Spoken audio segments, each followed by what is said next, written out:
Hello student, standard 12th English medium, chapter number 9।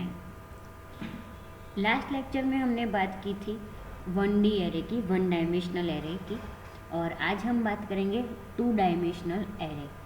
So 2 dimensional array are use to store tabular data in the form of rows and columns. Means जो one dimensional array होता था उसमें क्या होता था कि हम जो भी डेटा हम सेव कर रहे थे, ठीक है, तो वो डायरेक्टली सिंगल में सेव होता था, सिंगल रो। और यहाँ पे क्या होता है कि एक फॉर्म में सेव होता है, जैसे रो एंड कॉलम होता है वैसे। सो फॉर एग्जांपल आपको यहाँ पे एग्जांपल दिया गया है कि 5 स्टूडेंट्स के आपको मार्क्स लेने हैं और उसके 3 टेस्ट के हिसाब से, ठीक है। So we may use a tabular arrangement of marks in 5 rows and 3 column. यहाँ पे आपको टेबल नंबर 9.8 में आपको बताया गया है कि tabular representation of 2D array आप कैसे बता सकते हो। सो 5 स्टूडेंट्स लिए हैं, ठीक है, 1 to 5, and test 1, test 2 and test 3, ये 3 कॉलम लिए हैं और उसके अंदर उसके जो रिकॉर्ड्स है वो इंसर्ट किए हुए हैं, ठीक है। सो देखो यहाँ पे बताएगा कि आप यहाँ पे ऐसे उसको डिक्लेयर कर सकते हो, integer marks is equal to new integer 5 of 3, यानी 5 रो आएगी एंड 3 कॉलम आएगी। सो यहाँ पे ऐसे आप यूज़ कर सकते हो, marks 0, marks 1, marks 2, marks 3 and marks 4। ये स्टूडेंट्स के जो रोल नंबर है उसके हिसाब से उसके लिए आएगा।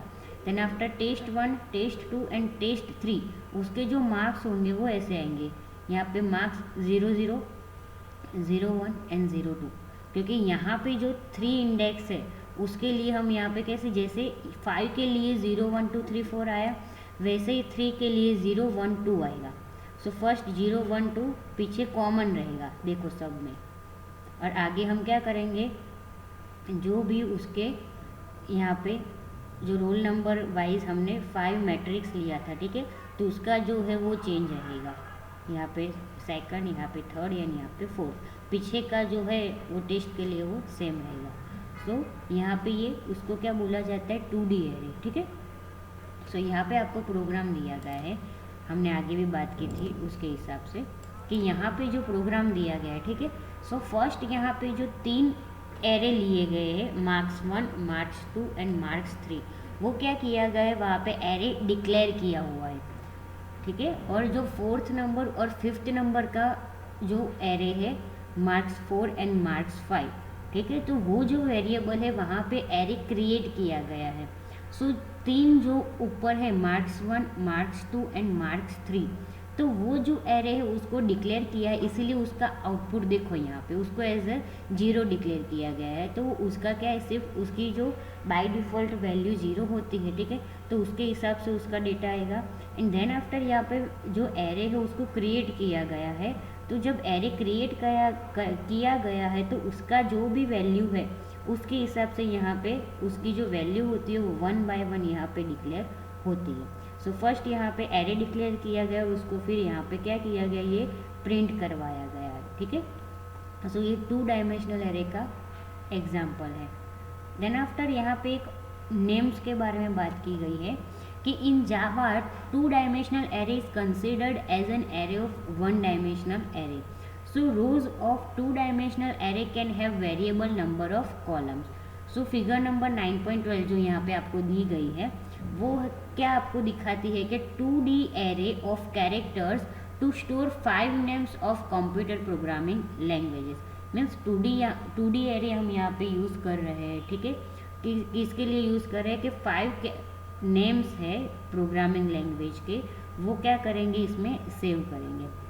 सो देखो यहाँ पे कि ऐसे आप क्या कर सकते हो, कैरेक्टर हम वहाँ पे डेटा डिक्लेयर किया, यहाँ पे देखो ऐसे वैल्यू डिक्लेयर की गई है और यहाँ पे क्या है, कैरेक्टर डिक्लेयर किया गया है। सो यहाँ पे क्या होगा, कैरेक्टर स्टोर होगा। देखो यहाँ पे उसका प्रोग्राम भी है ऐसे कि यहाँ पे आप क्या कर सकते हो, ऐसे कैरेक्टर डिक्लेयर कर सकते हो, फिर उसको क्या करना है, डिस्प्ले करवाना है। सो 1 by 1 यहाँ पे ऐसे डिक्लेयर होगा कि रो 0 है, 4 कैरेक्टर्स जो फर्स्ट है, ठीक है, तो उसका फर्स्ट जो भी होगा उसको 0 बोला जाएगा। क्यों, क्योंकि एरे ऑलवेज स्टार्ट विथ 0, हमने पहले भी बात की है। सो फर्स्ट ये जो रो है उसको हम 0 रो बोलेंगे। सो उसके 4 कैरेक्टर है और उसका नाम है जावा। देन आफ्टर यहाँ पे फर्स्ट है वो कैरेक्टर, उसमें सी है। थर्ड नंबर है उसमें C++ है। फोर्थ नंबर है उसमें बेसिक लिखा हुआ यानी 5 कैरेक्टर्स। एंड 4 नंबर है उसमें 6 कैरेक्टर। यहाँ पे देखो ऐसे 1 बाय 1 आपको बताया गया है कितने कैरेक्टर्स है और कौन से कैरेक्टर्स हैं। ऐसे आप उसमें क्या कर सकते हो, डेटा डिस्प्ले करवा सकते हो। ठीक है,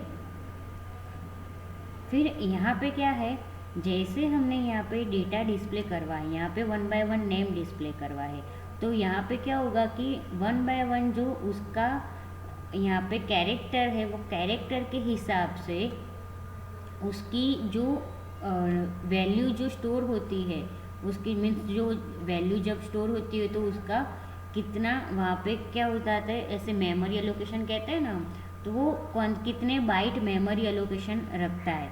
सो अगर यहाँ पे ऐसे हम जावा लिखते हैं 67 C++, ठीक है, बेसिक है, पास्कल है, तो देखो यहाँ पे जावा है तो यहाँ पे जावा के हिसाब से क्या किया गया है, उसका जो इंटीजर वैल्यू है वो डिस्प्ले किया गया है। अभी यहाँ पे 67 है तो 67 मीन्स वो नंबर ही है तो उसमें कुछ चेंजेस नहीं होगा। देन आफ्टर C++, तो C++ का जो इंटीजर वैल्यू है वो यहाँ पे आएगा। देन आफ्टर बेसिक, तो बेसिक का वैल्यू यहाँ पे आएगा। एंड पास्कल, तो पास्कल का वैल्यू यहाँ पे आएगा। तो उसके हिसाब से जो भी आप यहाँ पे नाम लेते हो उसके जो भी वैल्यू आस्की वैल्यूज़ जो होती है, ठीक है, वो आस्की वैल्यू यहाँ पे कैरेक्टर वाइज यहाँ पे डिस्प्ले हो गया। यानी जे है, ठीक है, तो जे यानी उसका आस्की वैल्यू क्या है 74। ए है तो उसका आस्की वैल्यू क्या है 97। मीन्स कैपिटल जो है और स्मॉल जो है उसमें वहाँ पे फ़र्क रहता है।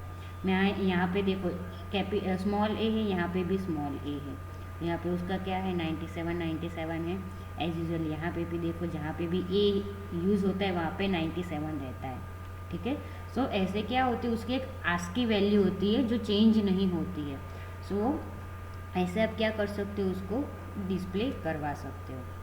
ठीक है, then after string, so string is nothing but a sequence of characters. So one dimensional array of characters can be considered as a string. We have already studied and used string literals where a sequence of character is enclosed between double quotes. Means string के बारे में हमने पहले भी बात की है कि स्ट्रिंग किसको बोला जाता है, कि हम जिसको भी डबल कोटेशन के अंदर कोई भी अगर हम कैरेक्टर लिखते हैं या फिर कोई नाम लिखते हैं तो उसको हम क्या बोलते हैं, स्ट्रिंग बोल सकते हैं। To use variables that can store strings, Java supports two types of strings that are handled by two classes, namely string and string buffer. Means जैसे हम वेरिएबल के अंदर स्ट्रिंग स्टोर करते हैं, ठीक है, तो जावा 2 टाइप की स्ट्रिंग सपोर्ट करती है, एक है स्ट्रिंग एंड स्ट्रिंग बफर।